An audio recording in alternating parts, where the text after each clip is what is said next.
नमस्कार. दी Hind education society Miraj संचलित new English school Sony या शाळेतील इयत्ता 8वी व 9वीच्या विद्यार्थ्यांनी कौशल्य विकास अभ्यासक्रमांतर्गत निखिल पॉली हाऊस या ठिकाणी भेट दिली. यावेळी या पॉली हाऊसचे मालक श्री निरंजन पाटील सर हे आपणाला पॉली हाऊसमधील घेतली जाणारी विविध प्रकारची फुले कोणती आहेत याविषयी विद्यार्थ्यांच्या मनामध्ये असलेले विविध प्रश्न आज आपण या मुलाखतीत पाहूया. हे 2006 साली आपण सुरू केले पॉली हाऊस सुरुवातीला. आणि त्यावेळी आपले गावातले शरद पाटील म्हणून आहेत, ते केनियाला होते मध्ये. त्यांनी ते पॉली हाऊसची आपल्याला आम्हाला कल्पना दिली. त्या कल्पनेतून आपण सुरू केलं. ते हळूहळू थोडं वाढवत नेलं. एवढं आता 50 गुंठ्याचं क्षेत्र आहे. एक पॉली हाऊस किती गुंठ्याचं असतं?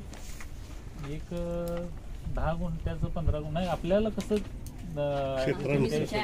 आपण एकर पण एक करू शकतोय, 10 गुंठ पण करू शकतोय, 5 पण करू शकतोय. आपल्याला जसं ते वाढवाल त्या वाढवायचं. प्रश्न कोणाकोणाचे विचारायचे? एकूण किती व्हरायटीज आहेत? व्हरायटी पॉली हाऊसच्या ह्याच्यात भरपूर आहेत. म्हणजे शेवंती आपल्याकडे आहेत, त्या शेवंती, परत कार्नेशन, जिप्सोफिला, त्या 3 आहेत आपल्याकडे. आणि निशिगंध ते ओपनला येते. बाकी जरबेरा येतोय, गुलाब येतोय, परत ते ऑर्किड म्हणून एक असते. असे बरेच फिलर मटेरियल आहेत. ते म्हणजे ज्या त्या वातावरणानुसार, ज्या त्या क्लायमेटनुसार ते लोक करतात तिकडे. ते आता आपल्या पाण्याला जरा जरबेरा सूट होत नाही, त्यामुळे सुरुवातीला जरबेरा होता, पण ते त्याला सूट झाला नाही म्हणून आम्ही ते बंद करून त्या जागेला जिप्सोफिला टाकले. हां, म्हणजे आता टोटली जरी 4 तुम्ही प्रोडक्ट घेताय. हां, 4च आहेत ना आता सध्या? हां, आता 4च आहेत. दिवसाला किती पाणी लागते एकाला? दिवसाला आता लिटरमध्ये तरी 1-2 टँकर म्हणजे 2-3 टँकर जातात पाणी टँकरच्या हिशोबानं. म्हणजे आपण गणित करतोय. म्हणजे 10,000 लिटरचा एक टँकर असतो. 30,000. हां, 30,000. बाहेर जो कागद लावलाय तो कागदच नाव काय? Polythene paper. Poly house. आणि या पॉली हाऊसचा निसर्गावर काय परिणाम होतो?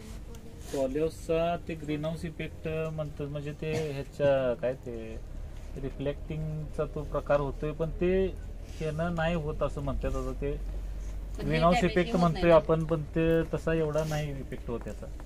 पण त्याला कसं आहे, ते तेवढ्या प्रमाणात म्हणजे 1000 एकर जर असेल तर ते तेवढा त्या निसर्गावर त्याचा परिणाम होणार. पण आता हा कागद खराब झाल्यानंतर तो हेच जाळावं लागतोय की म्हणजे हे होत नाही. वेस्टेज ते परत रिटर्न नेऊन त्याचं करतात. ते म्हणजे मेल्ट करून परत तयार करतात. मग आता एक लोक जर टाकून देत असतील तर मग ते कचरा होणार त्याचा, आणि ते म्हणजे निसर्गासाठी हानिकारक होणार. हे जर सगळी बांधणी वगैरे कोणाकडे घेताय? असं बांधणी त्याची लोक असतात, ते पेपर बसवणारी असतात वेगवेगळे. हां, त्यांना मेजरमेंट सांगायचं, मग ते पेपर आपण आणून द्यायचा, त्यांना ते बसवून जातात. लोखंडाचं वगैरे ते पण सगळं? हां, लोखंडाचं पण ते स्ट्रक्चर उभा करणारी माणसं असतात, त्यांच्याकडून सगळं. हा कागद घातल्यानंतर किती वर्ष टिकला जातो? 4 वर्ष टिकते. जर म्हणजे व्यवस्थित राहिला तर. वादळ वारं जर जोरात आलं तर ते मग काय खराब होतं. आता आम्ही एक बसवून 15 दिवसात फाटलेला आहे. इथं वारंच होतं तेवढं जोरात, म्हणजे त्याला काय निसर्गाच्या ह्याच्यावर राहतं. ते असा टिकला तर मग 4 वर्ष टिकते.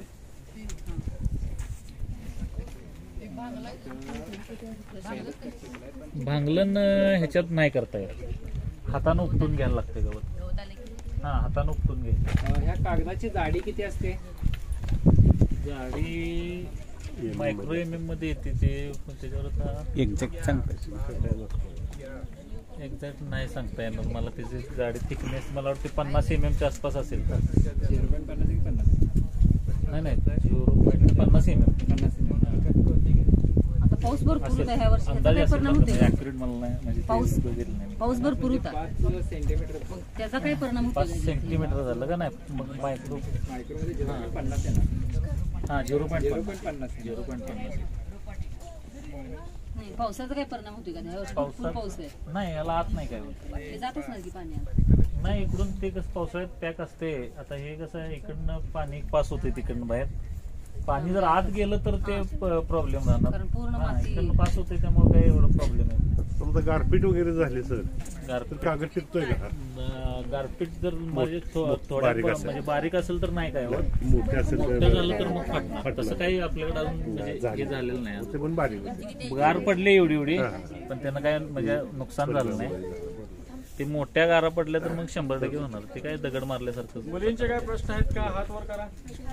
कुणाचे आहेत? हात ते वर करा. आत बल का लावतं? ते पहिले शेवंतीला म्हणजे प्लांटेशन पासून 1 महिना म्हणजे 30 दिवस त्याला कंटिन्यू लाईट द्यायला लागते. म्हणजे प्रकाशाची गरज रात्री प्रकाशाची गरज म्हणजे त्याला तेवढ्या पिरियड मध्ये आणायला लागते. त्यामुळे त्या झाडाला झोपून द्यायचं नाही. बरोबर. असा प्रकार त्यातला एक प्रकार. प्रकाश संश्लेषण आणि उष्णता प्रकाश निर्माण संश्लेषण म्हणजे करण्यासाठी. दिवस मावळताना ते चालू करायचं. ते दुसऱ्या दिवस सकाळी बंद करायचं. बंद म्हणजे दिवस उघडल्यावर बंद करायचं. टोटली असं 30 दिवस जातात. हा 30 दिवस लागतात. कारण दिवस 7 वाजता मावळते. मावळ, बरोबर. मग त्याच्यात त्याची वाढ जास्त होते आणि ते उंची त्याची म्हणजे वाढते आणि कळ्या कमी येतात. त्यासाठी परत ते उन्हाळ्यात डार्किंग करायला लागते. शेवंतीला फक्त. शेवंतीला म्हणजे त्याला कागद कसं करताय डार्किंग ते कागद आहे ना तो ते बांधलाय दिसते काळा. ते आता लागत नाही ह्या दिवसात म्हणून ते बांधून घातलाय. तो असा पसरतोय.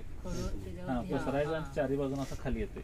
पूर्ण डार्किंग करून त्याला क्लिप लावून पॅक शेवंतीला करायचं. ना? हा शेवंतीला रात्री झाकायचं सकाळी काढायचं. पृथ्वीराज नाही पुरपुरेल नाही. ओम पिवळ्या आणि हे कार्ड का लावतं? ओम विचार ओम.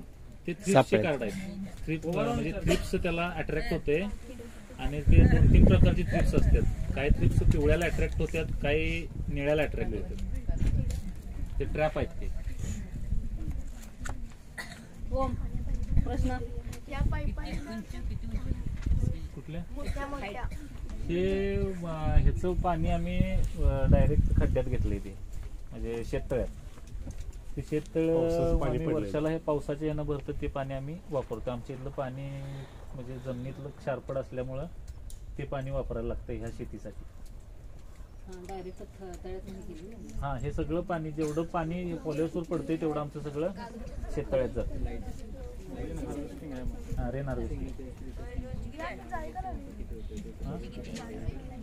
जाळी जरा ती टेम्परेचर मेंटेनसाठी वरपर्यंत लावलेली असते. खाली आपलं ते कोण फाडत्यात बिडत्यात कुत्रे वगैरे म्हणून ते लावलेलं आहे. आणि मुलांच्या वापर किती आहे? किती होतं? लाईटचा आता युनिटमध्ये नाही सांगता येणार.